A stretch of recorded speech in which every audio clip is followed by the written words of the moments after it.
యాండోయ్ నేనండి మీ గోదావరి గిట్టేనే తెలుసా మన తెనాలిలో ప్రజా ఫార్మసీ మందుల షాపును గౌరవనీయులు మంత్రివర్యులు నాదెండ్ల మనోహర్ గారు ఓపెన్ చేయడం జరిగిందండి.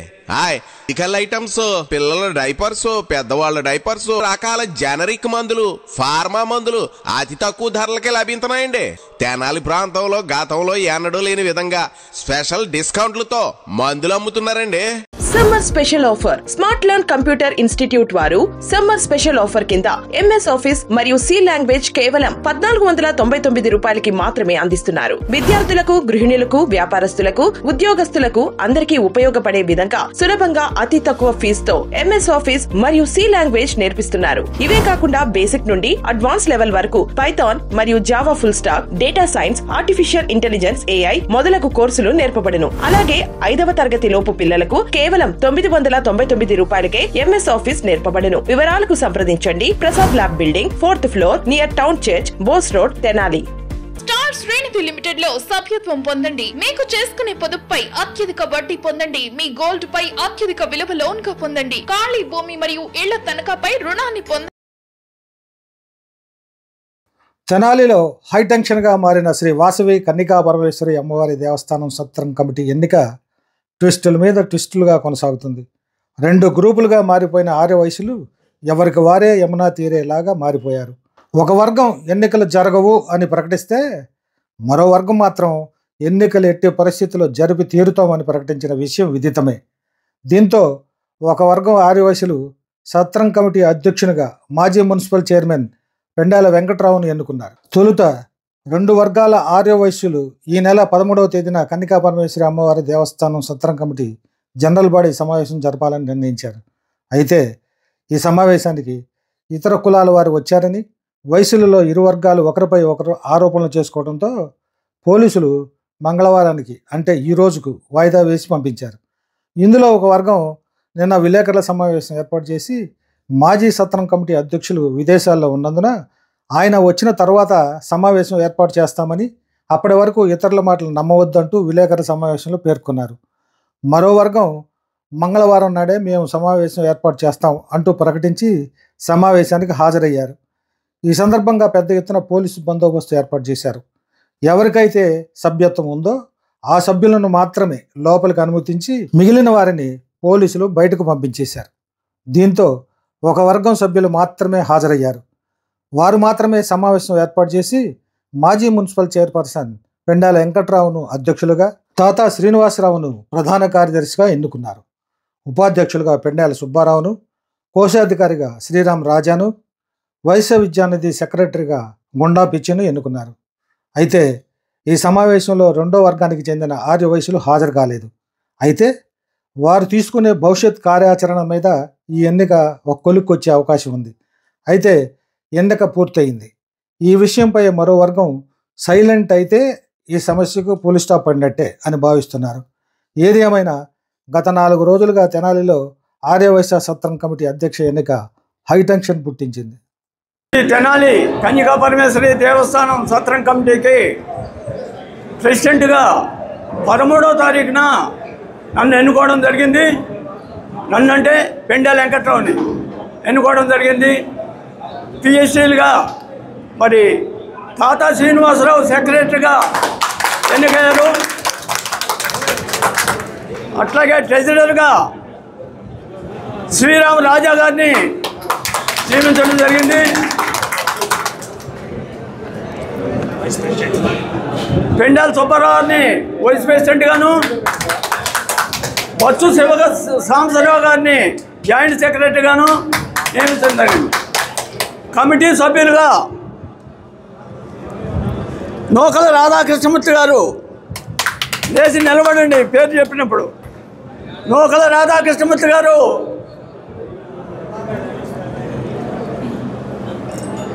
కొప్పురావూరి హరికిషోర్, మువ్వల సుబ్బారావు, డోకిపర్తి చంద్రశేఖర్, చందోల్ రమేష్,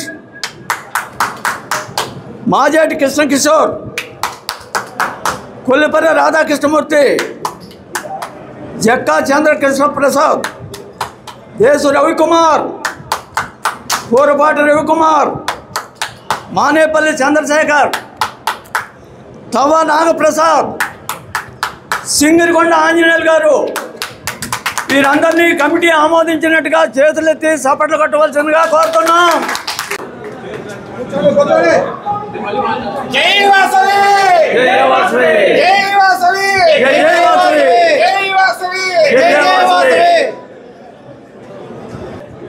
నూకల వేణుగోపాలరావు గారు కొంతమందిని కక్షపూరితంగా తీసేశాడు. వాళ్ళందరినీ పెనుగొండ వెంకటేశ్వరరావుతో సహా అందరినీ కూడా వాళ్ళకి సభ్యత్వం పునరుద్ధరిస్తామని తెలియపరుస్తున్నాను.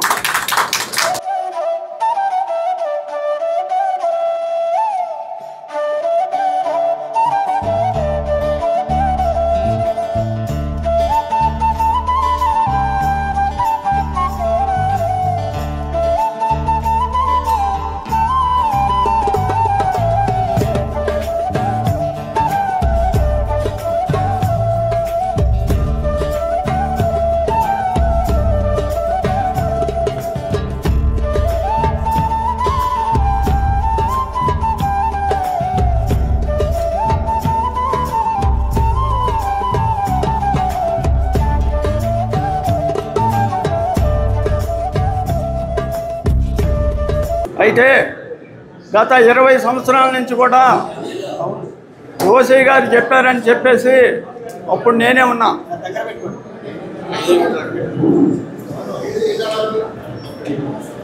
నూకల వేణు గారు మరి నన్ను వచ్చి అడిగితే నేను డెవలప్ చేస్తాను, నాకు అవకాశం ఇవ్వండి. వెంటనే ఆయనకు అవకాశం ఇవ్వడం జరిగింది. అయితే గత 20 సంవత్సరాల నుంచి ఆయన దురాగతాలు, ఆయన చేసినటువంటి వ్యవహారాలన్నీ మీ అందరికీ తెలుసు. అక్కడ వైశ్య విద్య అనేది బిల్డింగ్ ఉండేది, నెలకు 60-70 వేలు అద్దెలు వచ్చాయి. దాన్ని పగలగొట్టేసి నైట్ 150-200 మంది రౌడీలు తీసుకొచ్చి మమ్మల్ని అందరిని కొట్టి అది స్వాధీనం చేసుకున్నాడు. స్వాధీనం చేసుకొని ఏమైనా డెవలప్ చేశాడా? డెవలప్ చేయలేదు. మేము ఏ రోజు అడ్డం రాలే. సరే కొట్టే అమ్మవారు రాస్తాయి కదా అని చెప్పేసి మేము ఆగాం. సరే న్యాయం ప్రకారం సుప్రీంకోర్టులో 27 సంవత్సరాలు పోరాటం చేసి మేము గెలిచాం. అది దానికి ఆయన వచ్చి రౌడీజం చేశాడు. అయితే నేను అనేది ఏంటంటే ఏదో ఒక రకంగా ఆదాయం రావాలి కదా, ఆదాయం వచ్చేదాన్ని పగలగొట్టావు. ఆదాయం వచ్చే విధంగా నువ్వు చెయ్యాలా, అది చేయలేదు. ఇవాళకి 6 సంవత్సరాలు అంటే నెలకు 50 వేలు అద్దెలు వస్తే 72 మొత్తం 50 లక్షల రూపాయలు మనకు అద్దె లాస్ వచ్చింది. మీరంతా గమనించండి సభ్యులు, అంతా దేవస్థానం సభ్యులు కాబట్టి మనం అందరం కూడా అమ్మవారి దయ వల్ల ఈరోజు ఎట్లున్నాం. మన అందరం కూడా మరి ఏ కార్యక్రమం చేసినా మనం ₹1 తినేవాళ్ళం కాదు. మనము అమ్మవారి సేవకు చేయడానికే మనం ఉన్నాం. కాబట్టి ఇటువంటి దురాగతాలని మొట్టమొదటి నుంచి ఎదుర్కొంటున్నాం.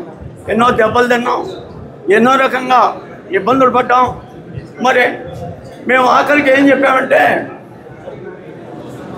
3 నెలల క్రితం మా స్థలం మాకు ఇచ్చేయండి, మీ దేవస్థానం జోలికే రామని చెప్పాం. ఇల్లా నాకు ప్రెస్టేజ్ అంటాడు. ఏం ప్రెస్టేజ్? నీ ప్రెస్టేజ్ అమ్మవారు ఉంది, అన్నీ చూడటానికి అమ్మవారు ఒకడు ఉంది, వాసవ అమ్మవారు ఉంది. అవన్నీ గమనించాలా. ఊరక నీకు డబ్బు ఉందని నీ ఇష్టం వచ్చినట్టు చేస్తే ఇవన్నీ జరగవు. అందువల్ల మేము మొన్న సమావేశం 13వ తారీఖు వేసాం. 13వ తారీఖున 330 మంది సంతకాలు చేశారు. వాళ్ళందరి చేత మినిట్స్ బుక్ పెట్టి మేము హాజరయ్యాం. సభ జరపమని చెప్పేసి వాళ్ళు కూడా వాటర్స్ కూడా ఎదురు తిరిగి మాట్లాడినా కూడా పట్టించుకోవాలా. వాయిదా వేసామని వాళ్ళు ఇష్టం వచ్చినట్టు కొంతమందికి ఏదో రకంగా కాయిదాలు మట్టు చెప్పి ఈ మమ్మల్ని మీటింగ్లోకి రానియకుండా మేము ఆ చెట్టు కింద కూర్చున్నాం అందరం. మీడియా వాళ్ళందరికీ కూడా తెలుసు చెట్టు కింద ఎంతమంది ఉన్నారు, వాళ్ళ రూమ్ దగ్గర ఎంతమంది ఉన్నారని. 400 మంది హాజరైతే 330 మంది సంతకాలు పెట్టారు.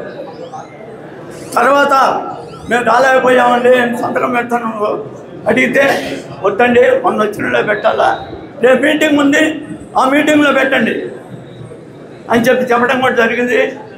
ప్రతి వాళ్ళకి గతంలో 20 సంవత్సరాల నుంచి కూడా ఆయన మీటింగ్ వేయడము, గిఫ్ట్లు ఇవ్వడము, భోంచేసి వెళ్ళమండం, అంత తప్పితే మీటింగ్లో ఒక అకౌంట్ చూడటం కానీ ఏ పని ఏది కూడా చేసిన పాపాన్ని పోలా.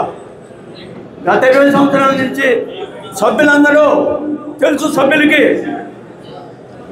ఎట్లా మీటింగ్ జరుగుతుంది, గిఫ్ట్లు ఎట్లా ఇస్తున్నారు, అమ్మవారి సొమ్ముతో గిఫ్ట్లు తీసుకొచ్చి నువ్వు ఇచ్చేదేంటి, నీ సొంత డబ్బు కాదుగా. 116 రూపాయలు సంపత్తి ఉన్న వాళ్ళకి ట్రిప్పుకి 500-600 రూపాయలు గిఫ్ట్లు ఇవ్వడం, ఇంత మంచి చేసుకోవడం కాదు, మంచి పనులు చేయాలా, దేవస్థానాన్ని కాపాడాలా, దేవస్థానం ఆస్తుల్ని కాపాడాలా. ఇవన్నీ చేయకుండా ఏదో రకంగా మాయమాటలు చెప్పి కోపం కట్టుకునే పరిస్థితి చేశారు ఇప్పటి వరకు. ఇట్లాంటి దురాగతాలు చెప్పాలంటే ఇంకా చాలా ఉన్నాయి. జై వాసవి. ధనము కన్నా గుణము గొప్ప. నన్ను ఇక్కడ కొంతమంది వ్యక్తులు ఆఫ్టర్ ఆల్ నువ్వెవర్రా ఒక వంటవాడు అన్నారు.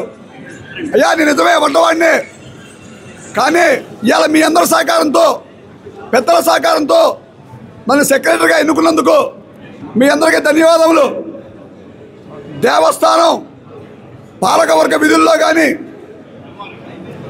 అమ్మవారి పూజా విధానంలో కానీ, అపచారాలు కానీ, ఆచార వ్యవహారాలు కానీ అన్నిటినీ సభ్యంగా పెద్దల సూచనతో, గత పాలకవర్గం వాళ్ళ సూచనతో, మన ఉన్న పుర ప్రముఖుల సూచనతో చక్కగా నిర్వర్తించాలని ఆ అమ్మవారిని మనసారా కోరుకుంటున్నాను. జై వాసవి.